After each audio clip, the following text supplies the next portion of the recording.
शीत सत्र के दूसरे दिन भी लोकसभा में जबरदस्त हंगामा। एसआईआर को लेकर विपक्ष का हल्ला बोल। हंगामे के चलते कुछ देर के लिए कार्यवाही स्थगित।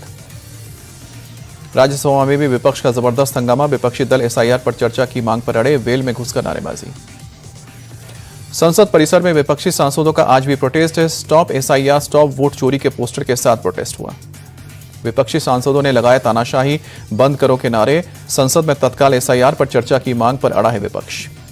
राज्यसभा में कांग्रेस अध्यक्ष खड़गे ने की मांग। एसआईआर को जरूरी मुद्दा बताते हुए तुरंत चर्चा की मांग की गई है। कहा कि बीएलओ की हो चुकी है मौत।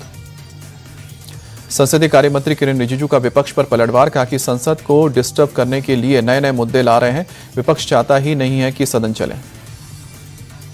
राज्यसभा में रिजिजू बोले, विपक्ष चुनाव में हारता है और गुस्सा सदन में निकालता है। हम चर्चा के लिए तैयार, लेकिन चर्चा को समय सीमा में नहीं बांध सकते।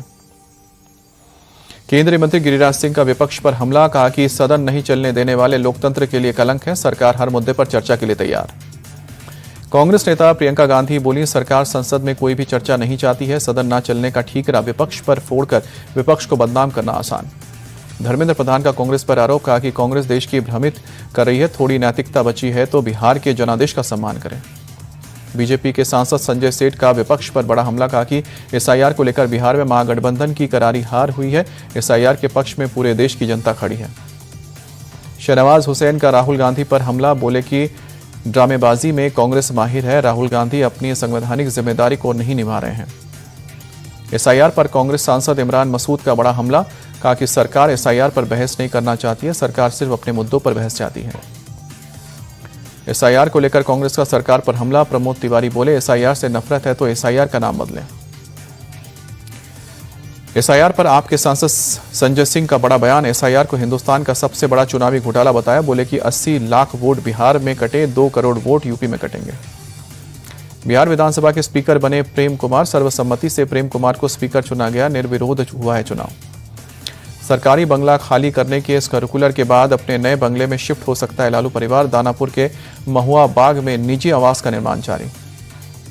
डीके शिव कुमार के घर पहुंचे कर्नाटक के सीएम सिद्धरामैया। 4 दिन के अंदर ब्रेकफास्ट पर दूसरी मुलाकात। महाराष्ट्र में आज नगर निकाय चुनाव के लिए मतदान। नागपुर में मतदाताओं की दिखी लंबी कतार। पुणे में निकाय चुनाव के लिए मतदान जारी। आलंदी के संत ज्ञानेश्वर स्कूल के बूथ पर मतदान। नक्सल प्रभावित क्षेत्र गढ़चिरौली में कड़ी सुरक्षा के बीच मतदान। ड्रोन सर्विलांस के बीच मतदान हुआ। बुल्ढाना में कांग्रेस ने बोगस मतदान का आरोप लगाया। 2 फर्जी मतदाताओं को पकड़े जाने का दावा किया। 2026 के लिए इंटरनेशनल आईडीए की अध्यक्ष बनेंगे मुख्य निर्वाचन आयुक्त ज्ञानेश कुमार। स्वीडन की राजधानी स्टॉकहोम में कल पदभार संभालेंगे। International institute for democracy and electoral assistance संगठन का फाउंडर मेंबर है भारत। संगठन में 35 देश सदस्य हैं। एसआईआर पार्ट 2 में अब तक 45 करोड़ से ज्यादा फॉर्म पोर्टल पर अपलोड हुए हैं। 99% से ज्यादा फॉर्म का हुआ है डिस्ट्रीब्यूशन। लखनऊ के लोक भवन में योगी कैबिनेट की बैठक। अयोध्या में भव्य राम मंदिर संग्रहालय के निर्माण समेत 20 अहम प्रस्तावों पर मंजूरी मिली। लखनऊ में 2023-24 बैच के ट्रेनी आईपीएस ऑफिसर्स के साथ मुलाकात की। पुलिस की जिम्मेदारी की सलाह। कैजुअल अप्रोच पुलिस अधिकारी के लिए उचित नहीं कहा। दिल्ली ब्लास्ट को लेकर लखनऊ में बड़ा एक्शन। गिरफ्तार आतंकी डॉक्टर शाहीन सईद के घर पर एनआईए की छापेमारी। पिता और भाई से पूछताछ। नूह में पाक जासूसी में फंसे एडवोकेट रिजवान ने खोले राज। बोला कि 5 बार अमृतसर जाकर 41 लाख कैश लाया। झारखंड के चर्चित सीए नरेश केजरीवाल के ठिकाने पर रेड। रांची में मुंबई सूरत तक छापा पड़ा। नरेश केजरीवाल का यूएई, नाइजीरिया और अमेरिका में कई शेल कंपनियां होने की खबर। राजस्थान जाने वाले पर्यटकों की यात्रा का ऐप बनाया जाएगा चार्ट। पर्यटकों के कार्यक्रम के हिसाब से बनेगा रूट। उप मुख्यमंत्री दिया कुमारी ने जल्द ही ऐप को लॉन्च करने की जानकारी दी। इंडियन नेवी ने श्रीलंका में चलाया राहत अभियान। चक्रवात बितवा के पीड़ितों को दी मानवीय सहायता। पीएम मोदी ने एक सैंडल पर बेगम खालिदा जिया के जल्द स्वस्थ होने की कामना की। भारत की तरफ से हर संभव मदद का भरोसा दिया। बेतवा तूफान के चलते चेन्नई में भारी बारिश। के इलाकों में जलभराव से परेशानी। दिल्ली में आज भी बहुत खराब कैटेगरी में एक हुआ। NH24 पर सुबह छाई स्मॉग की परत। दिल्ली के अक्षरधाम इलाके में भी सुबह से गहरी धुंध छाई। एयर क्वालिटी इंडेक्स बहुत खराब कैटेगरी में पहुंचा। मुंबई में सुबह छाई स्मॉग की परत। AQI बहुत खराब श्रेणी में दर्ज। जयपुर में सुबह में बड़ी ठंड। शहर के कई हिस्सों में छाया कोहरा।